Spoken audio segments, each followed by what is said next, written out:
welcome to another edition of Cooking with the Forth Valley Sensory Centre. Today I'm going to show you how to make banana bread. I know this was a very popular dish at the beginning of the pandemic and the lockdown, but today I'm going to show you how I make my version of banana bread because I had some leftover bananas to use, so let's go. For this recipe you're going to need 2 eggs, 175 grams of caster sugar, 225 grams of self-raising flour, a level teaspoon of baking powder, 2 ripened bananas which have been mashed up. Another tip for your bananas is from my brother. You can stick them in the oven wrapped in tin foil until they go black while you're making the rest of your ingredients. I've not done that for this, but it will be just fine. I've also got 100 grams of softened butter here, and I also have some chocolate chips which I'm going to add, which you're going to notice is a theme of mine. I like to add chocolate chips to everything I do. It's very fun. You're also going to need a loaf pan, and you're going to butter that first, and then you're going to use greaseproof paper, and we're going to line that. I usually just tear off my greaseproof paper first, and then I just rub the butter onto the greaseproof paper on a flat surface. That makes it a lot easier for when you then go and line your tin with it.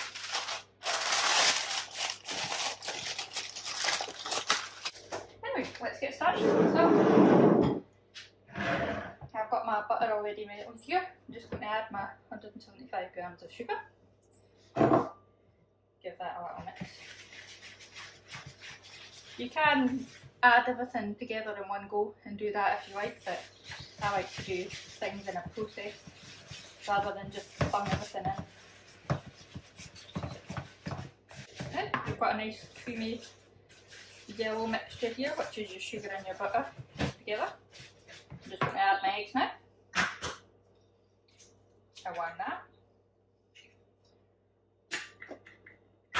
A 2 wrap.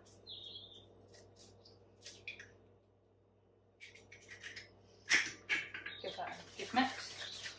Okay, we've got a nice light yellow mixture there. It's quite runny, don't worry about that. We're going to add our self-raising flour. Just chuck that all in one go. We're also going to add our baking powder at this point. Fold that in gently. Like I said with the cookies one, you don't want to go stirring things in too quickly because you'll just end up with flour everywhere. And that's not a good look. Not for you, not for your works if it is.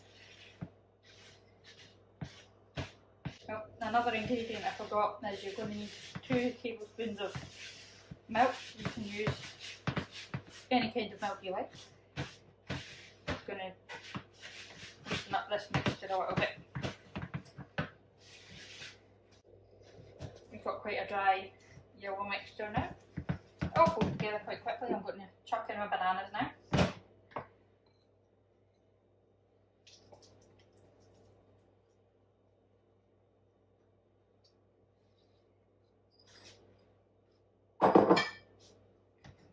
Bananas in. Fold that all together. Another thing you can do is if you like chocolate banana bread, you can add cocoa powder to this as well. I would add about maybe a tablespoon just to give it a little bit of colour and flavour. I wouldn't overload it with it. There's your mixture all mixed together. I'm just going to We're going to add 2 tablespoons of milk. 1 and 2. Fold that in gently again. You don't want the pink milk everywhere.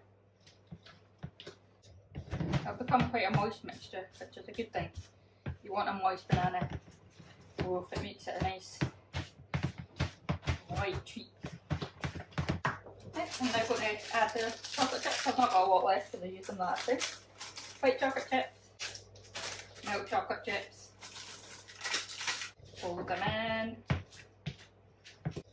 Right, and then we're going to throw that in our prepared baking tray, or loaf tin.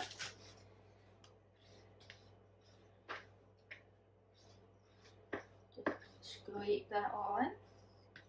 Make sure to get everything off your bowl. You don't want to leave any tasty batter. Just spread that out a little bit so that you've not got a peak in the middle because it will rise by itself anyway. Level that off a little bit. There we go. I'm now going to put that into a preheated oven at 180 degrees for roughly an hour. You might need to press it with a skewer just to give it a wee test. Don't worry if you have to cook it for a little bit less or a little bit longer than that, but I'm going to put it in for an hour at first and see how it goes. See you in 5 minutes. Our banana bread's been cooking for an hour. You'll see it's all nice and golden on the top here. We're just going to leave it on the cooling rack for 5 minutes just to let it set a little bit, and then we'll take it out and then we'll see what it looks like. Delicious. Right, our banana loaf's been cooling for a little while. It's nice and solid now. I'm just going to cut ourselves a few slices so that we can have that with a cup of tea.